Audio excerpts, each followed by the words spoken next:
สบายดีทุกคนเนาะวันนี้ก็สิมาซุ่มสกินอิหยังวะอิทาจิมาเบิ่งว่าสิได้บ่บัดพี่หอบทำอิฐเนาะแบบสิใช้สูตรประหยัดเลย เดี๋ยวสิเบิ่งว่าสิจบเท่าไหร่ถ้ายังบ่ได้หอบนี้ก็ถ้าบัดพี่หอบ2เนาะเพราะว่าเฮาบ่ฟ้าวส่ำใดเฮาสิเอาสูตรประหยัดมันจังบ่เปลือง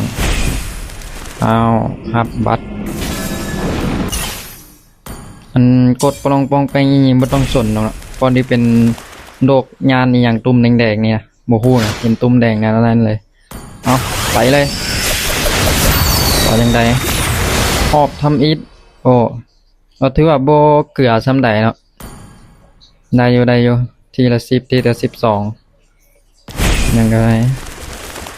โอเคจัดไปปั๊บตุกสารอินโอ้บ่เกลือส่ำใดเนาะถ้าได้5ลายอันนี่ถือว่าเกลืออยู่อันนี้ถือว่าอยู่ในเกณฑ์มาตรฐานอยู่ไปทีละ1เพราะว่าเฮางบน้อย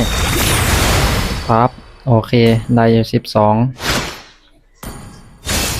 ได้มาอีกบัตร1จัดไปปึ๊บโอ้อันนี้ได้อยู่เลยบ่เปลืองเลยบ่แม่นบ่เปลืองว่ะบ่เกลือจับโอเคนี่มันบ่เกลือส่ำใดแต่ว่าหลัก10ขึ้นนี่โทเค็นนี่ต้องใช้เพชรอีกว่ะจัดไปญาติมันสวยเกลือ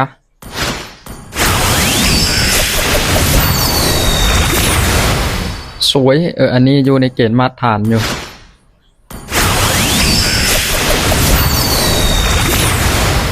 โอ้สบายละ12ขึ้นเนี่ยได้มาอีก4บัตรเนาะสุ่มที่10ได้บ่วะ10เทื่อก็บ่ได้เนาะเพชรบ่พอยาละสุ่มค่าทีละ1นี่แหละโคตรไปมีนาโตอีจะกลับมาขอเน้นๆจักอันไหมโอ้โหบ่ได้หรอเห็นเขาเจ้าซุ่มในกลุ่มออกเป็นโตเนี่ยอันนี้แม่งเกลือนะบ่เกลือนะจะเป็นอย่างมันนะครับแน่เริ่มมาแล้วดวงเริ่มมาแล้วเริ่มตกแล้วครับโอเคเกณฑ์มาตรฐานอยู่ตัดไปมาทำแรกปึ๊บโอ้มาตรฐานได้อยู่ครับพอดีว่าเป็นสายเบียวเนาะก็เลยว่าอยากได้อิทาจินะ4หอบสุดท้ายละทำไม่ได้ก็พาหอบ2เลยปึ๊บโอเคถ้ามันบ่ต่ำกว่า10นี่ก็ถือว่าโอเคอยู่นะอ๋อได้อยู่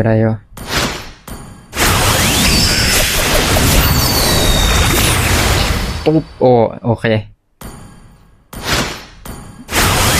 ว่าไงเหนื่อยนะก็พักสักที12บ่ได้ละนี่ต้องได้ท่าอันบัตรปีหอบ2มันอันนี้ก็บ่ได้เอาได้นี่ก็มีแต่อิทาจิมินาโตะซาสึเกะนารุทุยมันหลายตัวนะแต่สิเอาแต่ตัวเดียวมันก็ต้องแสงอุตสาห์อยู่แล้วเนาะถ้าเป็นสายเบียวนะก็มีได้ท่าบัตรหอบ2มาแล้วก็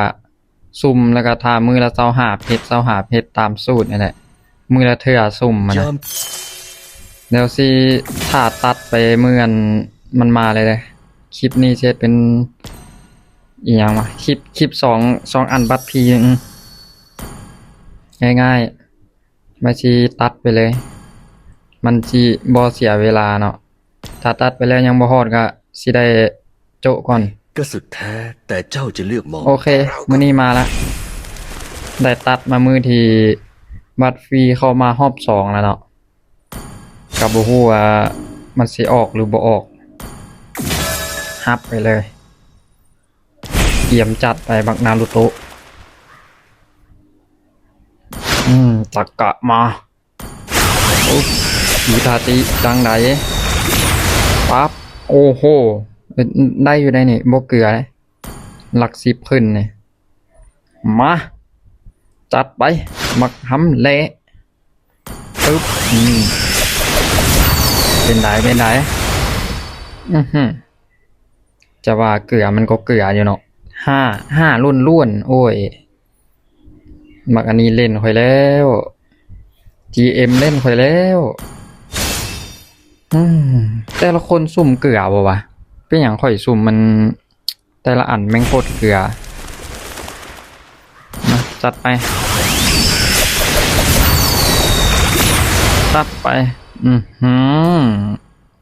เฮ็ดค่อยแล้วจัดไป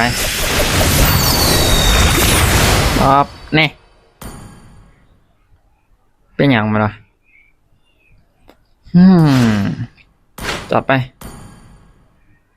วัดฟรีเท่าไหร่โอเคได้อยู่250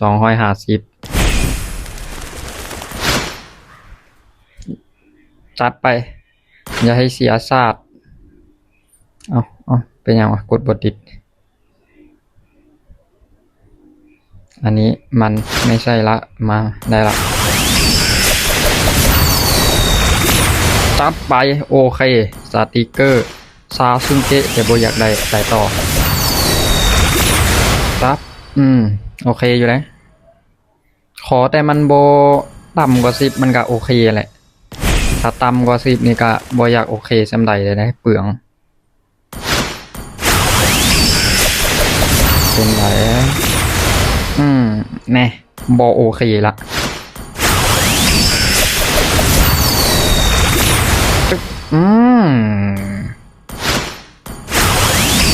ไปต่อมันเกลืออยู่เลยเนี่ยมันขึ้นสูงแล้วมันเริ่มเกลือแล้วเขาเริ่มได้หลายแล้วมันเริ่มเกลือนี่เอามาอันนี้ไหมอย่าเฮ็ดจังซี่มันบ่ได้นี่ถ้าเป็น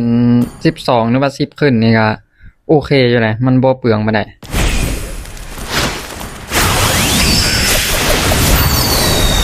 เป็นได้แน่โอเคอยู่ในเกณฑ์มาตรฐานอยู่ถือว่ารับได้โอ้ยประสานอินอยู่หั่นเลยออกมาเถอะบ่ยอมเว้ยนะโมตัสสะ4บัตรสุดท้ายสิรอดหรือสิร่วงก็ต้องลุ้นเอาถ้ายังบ่รอดก็สิได้ดลกว่าคนอื่นเนาะแต่ว่าได้แน่ๆอิทาจิแต่ว่าได้ดล8นะได้ปะโอเคอยู่ออกมาออก